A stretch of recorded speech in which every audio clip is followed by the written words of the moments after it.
Hello guys, welcome back. मैं विशाल कुमार। इस भाग में हम बायोटेक्नोलॉजी प्रिंसिपल एंड प्रोसेस का सेकेंड भाग यानी कि चैप्टर एक्सरसाइज बी को हम लोग सॉल्व करेंगे। ठीक है, तो हम लोग देखते हैं क्या क्या क्वेश्चंस है। पहला जो क्वेश्चंस है, फर्स्ट जो क्वेश्चंस है, कहा जा रहा है the desirable properties of vector is या आर, है ना। कहा जा रहा है यानी कि कोई भी वेक्टर का प्रॉपर्टीज, इच्छित जो प्रॉपर्टी जो होता है, यानी कि कोई भी वेक्टर में क्या क्या प्रोसेस होता है। प्रेजेंस ऑफ सिलेक्टेबल मार्कर होता है, एकदम सही है। क्लोनिंग साइट भी होते हैं, ये भी सही है। प्रेजेंस ऑफ वाई भी होता है, इसीलिए आंसर चला जाएगा क्या, ऑल ऑफ दीज चला जाएगा। आंसर क्या चला जाएगा, all of these. Next question है आपका, if the gene of interest is inserted PBU1 site PBR, the resulting plasmid will confer resistant to। कहा जा रहा है कि PBU1 आपको प्रेजेंट होता है PB8 पर, तो उसके लिए जो आपको रेजिस्टेंट कौन सा है, यानी कि एंटीबायोटिक रेजिस्टेंस कौन सा था, एम्पिसिलिन या टेट्रासाइक्लिन।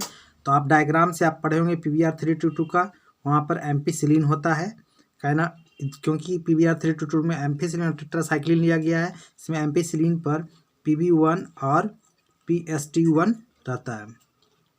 आगे वाले भाग में हम चलते हैं। तीसरा क्वेश्चन, थर्ड क्वेश्चन में हम लोग बढ़ते हैं।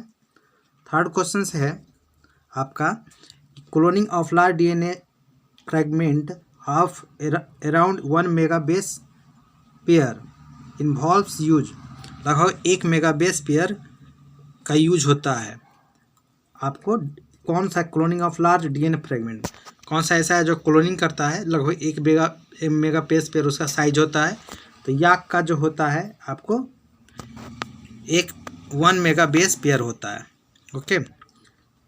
चौथा क्वेश्चन से, jumping genes and mobile genes are called. Jumping genes और मोबाइल जीन्स को क्या कहा जाता है। आपको जंपिंग जीन्स को क्या कहा जाता है, आपको ट्रांसपोजोन्स कहा जाता है। क्या कहा जाता है, ट्रांसपोजोन्स कहते हैं। आपका क्वेश्चन था जो 4th नंबर क्वेश्चन से, जंपिंग जीन को क्या कहा जाता है, ट्रांसपोजोन्स। Very easy. कहा 5वां क्वेश्चन है, in PBR32 B stands for. B का मतलब क्या होता है, बम्बई होता है, ब्रिटेन होता है, बोलीवर होता है, या नन ऑफ दिस। तो इसका बी का मतलब क्या होता है, B for Bolivar, R for Rodrigue use होता है, पी फॉर प्लाज्मिड होता है, 322 साइज है, तो बी फॉर बोलीवर हुआ, आंसर सी जाएगा। ओके, इस तरीके से 6 नंबर क्वेश्चन पे चलते हैं।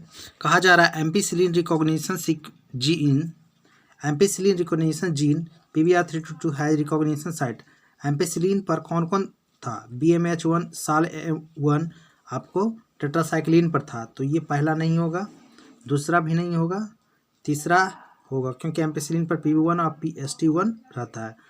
ओके, ये भी नहीं होगा, डी भी नहीं होगा। आंसर चला जाएगा क्या, आंसर चला जाएगा आपका सी चला जाएगा। ओके। 7th नंबर क्वेश्चन है। 7th नंबर क्वेश्चन कहता है, ब्लैंक है, blank is the combination of cos site of lambda phage and plasmid DNA। कौन सा ऐसा वेक्टर DNA होता है जो कॉस साइट, लैम्डा फाज और प्लाज्मिड DNA के जुड़ने से मिलकर के बनता है। आपका आंसर सीधा है, कॉस्मिड आंसर होता है ना। ये कॉस्मिड जो है, कॉस्मिड कॉम्बिनेशन होता है किसका, आपको कोहेजिव साइट ऑफ लैम्डा फाज और प्लाज्मिड का। आंसर चला जाएगा, इसीलिए इसका आंसर कौन चला जाएगा, आंसर जो है इसका चला जाएगा कॉस्मिड। क्या चला जाएगा, कॉस्मिड इसका आंसर जाएगा, आंसर होगा इसका कॉस्मिड, सी। अब 8 नंबर क्वेश्चन है। 8 नंबर क्वेश्चन में हम देखेंगे, कहा जा रहा है normal E coli carries resistant against beach of the flowing antibiotics.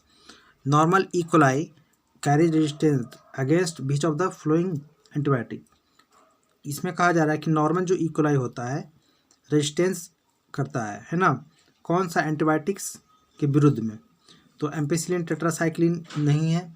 आपको केनामाइसिन के बारे में नहीं पढ़ना था, लेकिन क्वेश्चन का आंसर केनामाइसिन होगा। ओके, केनामाइसिन जो होता है इसके अगेंस्ट में आपको कैरी नहीं करता है, सिर्फ एम्पिसिलिन और टेट्रासाइक्लिन करता है। हम लोग पढ़ रहे थे PBR322, है ना, श्रीचा खोलाई में।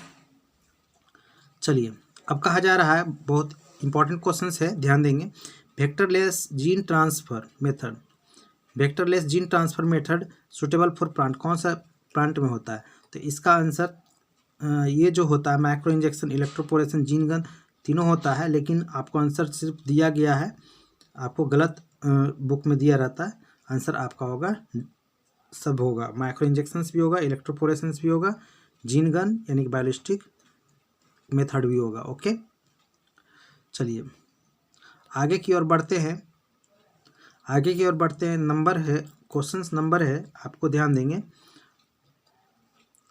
क्वेश्चन नंबर ध्यान देंगे, है ना। 10th नंबर क्वेश्चन है, 10th नंबर क्वेश्चन को देखेंगे ध्यान से। कह रहा है in which of the following method of gene transfer temporary pores are produce in plasma membrane, the cell is facilitate into a foreign DNA. कौन सा ऐसा प्रोसेस है जिसमें टेम्पररी पोर जो है खुल जाते हैं और अंदर आने के लिए देते हैं। तो ये जो प्रोसेस है आपको इलेक्ट्रोपोरेशन के द्वारा ऐसा होता है। ओके, ये जो प्रोसेस है किसके द्वारा होता है? इलेक्ट्रोपोरेशन। आंसर इसका क्या चला जाएगा? आंसर इसका इलेक्ट्रोपोरेशन चला जाएगा। इस तरीके से हमने बताया। अगले भाग में हम लोग मिलेंगे process of recombinant DNA, process of biotechnology के बारे में पढ़ेंगे। धन्यवाद।